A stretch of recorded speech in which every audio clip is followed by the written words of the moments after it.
Big, brawny SUVs find plenty of love in India, and the Mercedes-Benz GL has witnessed that to the core. And now there's a new one. It wears a new face and a new name tag. Say hello to the GLS.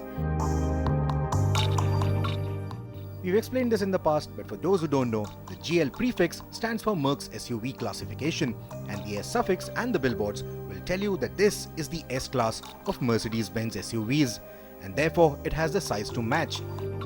It is currently the largest mass-produced SUV bearing the three-pointed star, and the largest seven-seater SUV on offer in India. It certainly isn't all new though. It is still the GL under the skin, but gets a facelift in the form of new headlamps with adaptive LEDs, redesigned tail lamps and slight revisions to the bumpers. The overall design looks more elegant now, and the detailing reduces the visual bulk of this thing. Not so much in white, but look at the darker shades and you will see what I mean. But there is no denying that the GLS looks imposing, just the way the S-Class does, and manages to distinguish itself from its stablemates. But does it mimic the S-Class even on the inside? Not really. There's plenty of space, but not the kit. The man-made leather doesn't feel as good, and I miss those little pillows on the headrests. And where are my massagers? Such gadgets and business class seats would have truly established the GLS as the S-Class equivalent of SUVs. But the seven-seater arrangement and the target price rob this SUV of such credentials. But compared to its peers, the GLS still has plenty of opulence to lure you despite its age. The dashboard is reminiscent of the previous generation of Mercedes-Benz SUVs, but now gets a stick-out display for an updated and faster command online infotainment software. It lets you use connected apps like web browsers and internet radio that use your cell phone network for their operation. The system now also supports Apple CarPlay. Other equipment it borrows from the new age Mercs is a touchpad interface for the infotainment, ambient lighting and the automated parking assist, which can be of a big help for an SUV of these proportions. Gadgetry for the driver's seat then isn't in abundance, but the GLS is primarily a chauffeur-driven car. Even the third row is adequately comfortable for two adults. There's plenty of cargo space as well, for a weekend's worth of luggage for 7 people, or for carrying along your bicycles or camping gear, or probably all the furniture from your weekend home. And if you do manage to fit it in, the GLS has enough muscle to carry it around for you.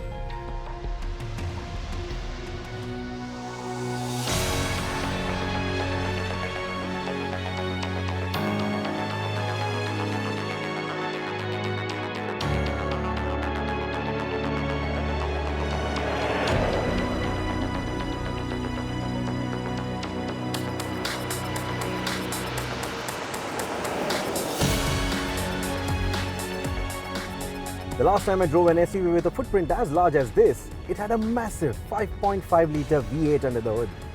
Now I'm talking about the GL63 AMG. Its equivalent in the GLS line will come in a few months from now. Until then, the only version of the mammoth you can buy is the 350D Avatar.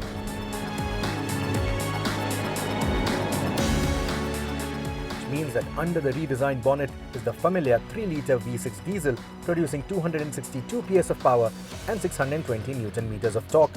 We never had complaints about its refinement levels, and that continues with the GLS too. So the engine remains largely unchanged as compared to the outgoing model. What is new though is a 9-speed gearbox. Now compared to the 7G-tronic that it replaces, it is noticeably faster and responds much quicker to your throttle inputs. The result is quicker acceleration and better roll-ons. The engine also runs more relaxed and can get the work done at lesser engine speeds. Even with 7 people on board, our Testa could effortlessly cruise at 100 km an hour at just 1700 RPM. Be it crowded city environments, highway runs or even mountain climbs, the GLS handles all of it with ease. It offers a nice commanding view of the road, which further aids the ease of maneuvering this mammoth. The GLS holds its line really well when you're tackling those long sweeping curves or when you're making those lane changes on the highway. It's only when you tackle those fast switchbacks that the vehicle makes its length and weight evident. But then, why would you want to push such a Teutonic tank around corners? If your answer to that is why not, then I would rather have you wait for the AMG variant. The adaptive suspension that this vehicle runs on is retuned from the GL, so it's now more consistent and better suited for our Indian road conditions. And if you want to change the cushioning levels, you can do so with the rotary dial on the center console.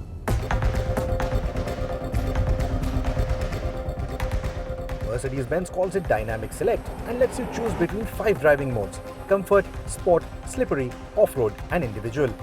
The Sport mode certainly helps around the twisties by stiffening up the car and reducing body roll. But for highway and city use, we stuck to the Comfort mode instead. Expectedly, the suspension becomes squishy, but despite its length, the GLS never feels like a boat even if you aren't running a full house.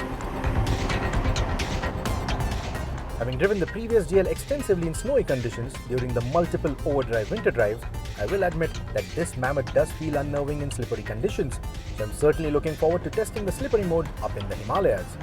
There is an off-road mode too, and the GLS is quite capable off the tarmac as well. You can also raise the suspension when the conditions demand it. All the driving modes not only make the necessary changes to the suspension, but also to the engine, the gearbox and the steering.